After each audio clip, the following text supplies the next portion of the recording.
जय हिंद साथियों, एक बार पुनः आप सभी का स्वागत है आपके अपने परिवार पीके एजुकेशन 17 के ऑनलाइन के प्लेटफॉर्म में।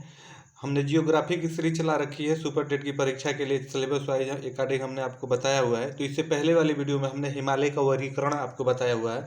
तो हिमालय का वर्गीकरण आपको 4 भागों में किया गया है, जिसमें आप देखेंगे आपका एक ट्रांस हिमालय है, बृहद हिमालय है, लघु हिमालय है और शिवालिका हिमालय है। तो हमने इससे पहले वाली वीडियो में ट्रांस हिमालय और बृहद हिमालय के बारे में आपको बताया हुआ है। तो इस वीडियो में हम आपको लघु हिमालय और शिवालिका के बारे में बताएंगे, जिससे आप देखेंगे आपके लिए वहीं से प्रश्न बनते हैं। तो आपको जानना काफ़ी महत्वपूर्ण हो जाता है हिमालय के वर्गीकरण के पार्ट से। तो आइए उससे पहले कुछ महत्वपूर्ण तथ्यों को देख लेते हैं, जो परीक्षा की दृष्टि से काफ़ी महत्वपूर्ण हो जाते हैं। अगर वही आपसे कभी पूछ दे कि विश्व की सर्वोच्च चोटी, अगर आपसे पूछ दे कि विश्व की सर्वोच्च चोटी कौन है, तो आपका वो माउंट एवरेस्ट है, जो आपका नेपाल में पड़ता है। आप देखेंगे कि नेपाल में इसे अलग अलग जगहों पे अलग अलग नाम से जाना जाता है। तो आप देखेंगे नेपाल में माउंट एवरेस्ट को सागर माथा के नाम से जाना जाता है। आप ये भी ध्यान में रखेंगे। अगर वही तिब्बत में पूछ दे कि तिब्बत में माउंट एवरेस्ट को किस नाम से जाना जाता है, तो आप देखेंगे कि तिब्बत में इसे चेमालुंगमा के नाम से जाना जाता है, जिसे आप देखेंगे पर्वतों का रानी भी कहा जाता है। तो इस प्रकार से अलग अलग देशों में आप देखेंगे माउंट एवरेस्ट को अलग नामों से जाना जाता है। तो ये भी महत्वपूर्ण है, आप इसे ध्यान में रखेंगे। आप देखेंगे कि यहाँ से ये डायरेक्ट प्रश्न यहीं से बनते हैं। तो उसके बाद वही आगे आपसे प्रश्न बन जाए कि भारत की सर्वोच्च चोटी कौन है। अगर आपसे कोई पूछ दे कि भारत की सर्वोच्च चोटी कौन है, तो आप भारत की सर्वोच्च चोटी पूछे तो आपका माउंट केटू है, जिसे आप गार्डविन ऑस्टिन के नाम से जानते हैं। तो वो भारत की सर्वोच्च चोटी है। अगर वही आपसे पूछ दे कि बृहद हिमालय में भारत की स्थित सबसे ऊंची चोटी कौन सी है, अगर बृहद हिमालय में पूछे तब यहाँ पे ये ध्यान देने वाली बात है। देखिए, अगर ट्रांस हिमालय की बात करें तो ट्रांस हिमालय में आपका अलग हो जाएगा। अगर वही बृहद हिमालय में पूछे तो बृहद हिमालय में भारत की सर्वोच्च चोटी की अगर बात की जाए तो आप देखेंगे वो आपका कंचनजंगा हो जाता है, जो भारत के आप देखेंगे सिक्किम राज्य में स्थित है, जो नेपाल की सीमा पर आपका स्थित है। आप इसे ध्यान में रखेंगे। आइए नीचे आप ऐसे कॉलम बना लेंगे, ये आपके लिए काफ़ी महत्वपूर्ण है। यहीं से आप देखेंगे डायरेक्ट आपको यहाँ से प्रश्न देखने को मिलते हैं। विश्व की सर्वोच्च चोटियाँ एक तरफ आप लिखेंगे, दूसरी तरफ आप लिखेंगे भारत की सर्वोच्च चोटियाँ। अगर पूछे कि विश्व की सबसे सर्वोच्च चोटी कौन है, तो वो आपका माउंट एवरेस्ट हो जाता है, जो आपका नेपाल में स्थित है। अगर वही पूछे कि विश्व के दूसरे नंबर की सबसे सर्वोच्च चोटी कौन है, तो आपका माउंट केटू है, जो आप देखेंगे आपका भारत में पड़ता है। फिर आपसे पूछ दे विश्व की सर्वोच्च चोटियों में तीसरे नंबर पर कौन सी आपकी चोटी है, तो आपका कंचनजंगा है, जो कि आपका वो भी भारत में ही पड़ता है।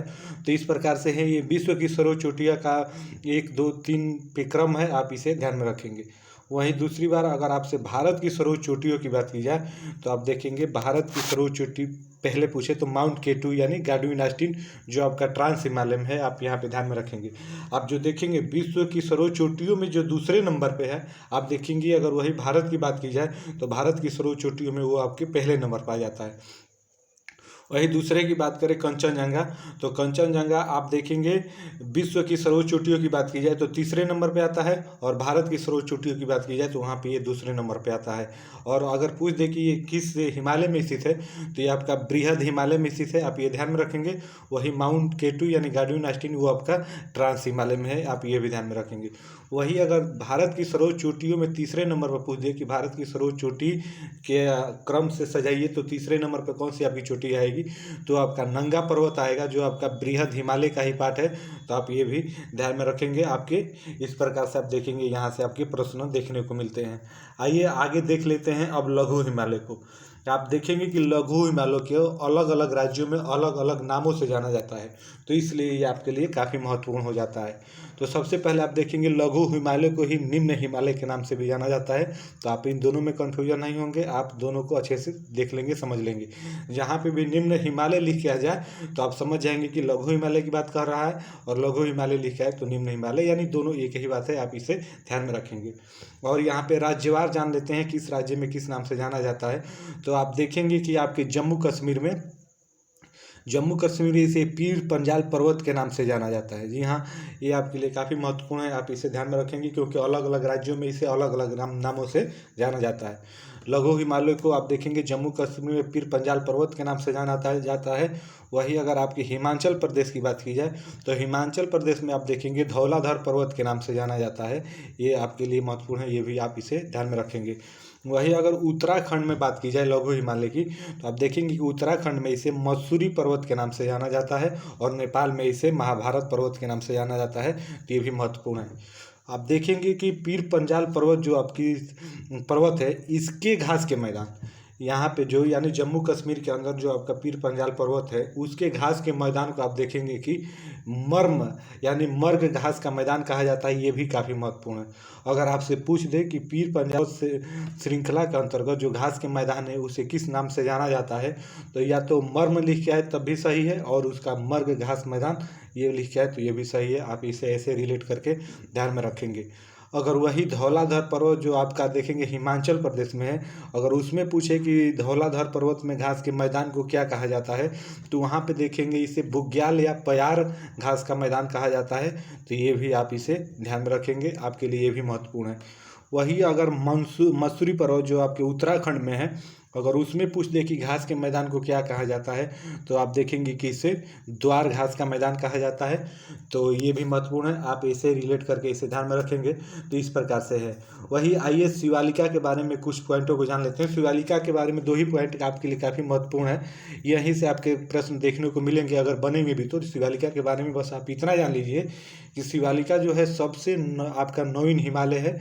इस प्रकार से अगर पूछे कि सबसे नवीन हिमालय आपका कौन है, तो आपका शिवालिका हिमालय है। आप इसे ऐसे रिलेट करके ध्यान में रखेंगे। अगर इसका आपसे विस्तार पूछ दे कि ये कहाँ से कहाँ तक फैला है, तो आप देखेंगे कि इसका विस्तार पाकिस्तान से लेकर भारत के असम राज्य तक है। तो इस प्रकार से ये शिवालिका के दोनों पॉइंटों को याद रखेंगे। अगर शिवालिका से प्रश्न बनेगा तो आपसे इतना ही पूछेगा। तो ये रहे आपके हिमालय का वर्गीकरण का संपूर्ण व्याख्या हमने 2 वीडियो में कर दिया है, जिसके अंतर्गत हमने आपको ट्रांस हिमालय के बारे में बताया, बृहद हिमालय के बारे में बताया, उसके बाद आपका लघु हिमालय के बारे में बताया, शिवालिका के बारे में बताया, और चारों को किस नाम से कहाँ पे जाना जाता है, किसके अंतर्गत कौन कौन से श्रेणी आती है, किसमें कौन बड़ी चोटियाँ हैं, ये सारा कुछ हमने आपको 2 वीडियो में क्लियर कर रखा है।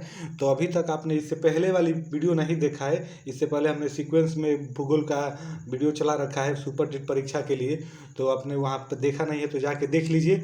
और अभी तक आपने हमारे चैनल को सब्सक्राइब नहीं किया है तो चैनल को सब्सक्राइब कर से हमसे जुड़ जाइए, ताकि ऐसी वीडियो आपको मिलती रहे।